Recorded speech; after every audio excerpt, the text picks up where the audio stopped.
Hello friends, welcome to success educator. आज के इस नई वीडियो में हम डिस्कस करेंगे इंडियन हिस्ट्री, जिसमें हम गवर्नर जनरल टॉपिक को कवर करेंगे। आज के इस वीडियो में हम दो गवर्नर जनरल को डिस्कस करेंगे। खास तौर पे ये बिलोंग करते हैं बंगाल से। बंगाल के जो गवर्नर जनरल थे Warren Hastings and Lord Cornwallis. आगे की वीडियो में बाकी के रिमेनिंग भी मैं कवर करवाऊँगा।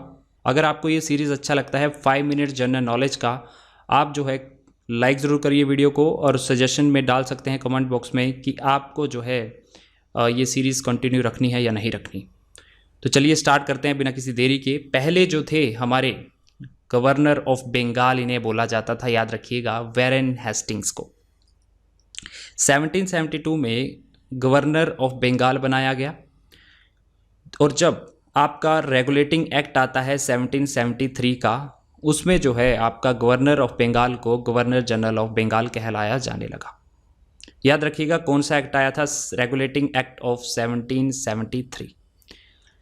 तो इनको ही अगर आपको क्वेश्चन पूछा जाए कि गवर्नर ऑफ बंगाल किसको कहा जाता है या फिर गवर्नर जनरल ऑफ बंगाल किसे कहा जाता है, तो आपका आंसर जो है सेम होगा, that is your Warren Hastings. इनके टाइम पे इन्होंने डुअल एडमिनिस्ट्रेशन जो बंगाल में चलता था उसको बंद करवाया, important thing.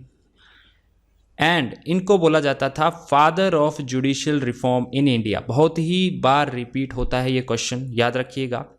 Father of judicial reform in India किसे कहा जाता है? वारेन हेस्टिंग्स को, क्योंकि इन्होंने जुडिशरी के तौर पे काफ़ी ज़्यादा चेंजेस किए थे। इनके टाइम पे पहली सुप्रीम कोर्ट बनती है कहाँ पे? कोलकाता के अंदर। तो क्वेश्चन पूछा जाए पहली सुप्रीम कोर्ट भारत में कहाँ बनी थी? कोलकाता में बनी थी, according to regulating act of 1773। और ये कब एस्टेब्लिश हुई? ठीक 1 साल बाद रेगुलेटिंग एक्ट आने के, दैट इज़ 1774 में। तो पहली सुप्रीम कोर्ट कोलकाता में बनी थी, याद रखिएगा। किसके टाइम पे? वारेन हेस्टिंग के टाइम पे। उसके बाद इसके पहले चीफ जस्टिस कौन बनते हैं? ये जो कोलकाता में सुप्रीम कोर्ट बनती है, तो इनका नाम भी आपको याद रखना है, एलिजे इम्पे। एलिजे इम्पे जो है ये पहले जो चीफ जस्टिस बनते हैं कोलकाता सुप्रीम कोर्ट के। वारेन हेस्टिंग की बात करें तो ये एक ऐसे गवर्नर जनरल थे जिनके खिलाफ जो है इम्पीचमेंट का प्रोसेस चला था। तो याद रखिए ये एक लो थे ऐसे गवर्नर जनरल थे जिनके खिलाफ, गवर्नर जनरल के खिलाफ जो है इम्पीचमेंट का प्रोसेस चला है। इन्होंने एशियाटिक सोसाइटी ऑफ बंगाल की फाउंडेशन रखी, किसके साथ मिलके? विलियम जोन्स के साथ मिलके 1784 में। तो ये जो है कुछ important fact related to Warren Hastings आपको याद रखने हैं।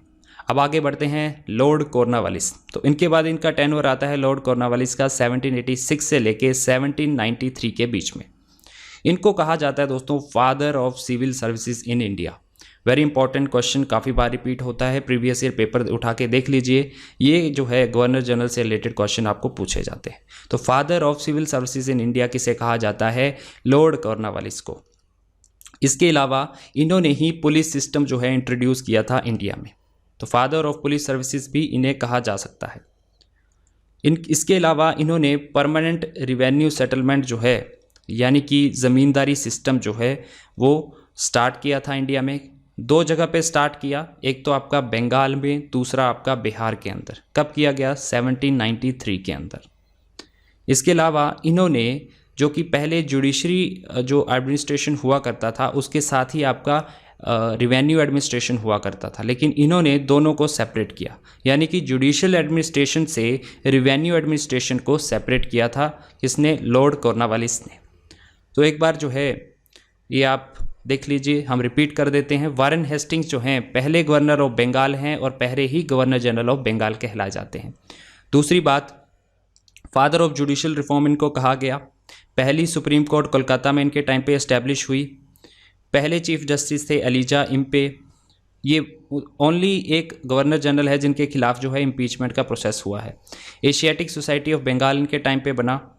लॉर्ड कॉर्नवालिस की बात करें, father of civil services in India बोला जाता है। पुलिस सिस्टम भी इन्होंने इंट्रोड्यूस किए। परमानेंट रिवेन्यू सेटलमेंट जो कि ज़मींदारी सिस्टम आप बोलते हैं वो भी स्टार्ट किया। कहाँ पे? बंगाल और बिहार के अंदर।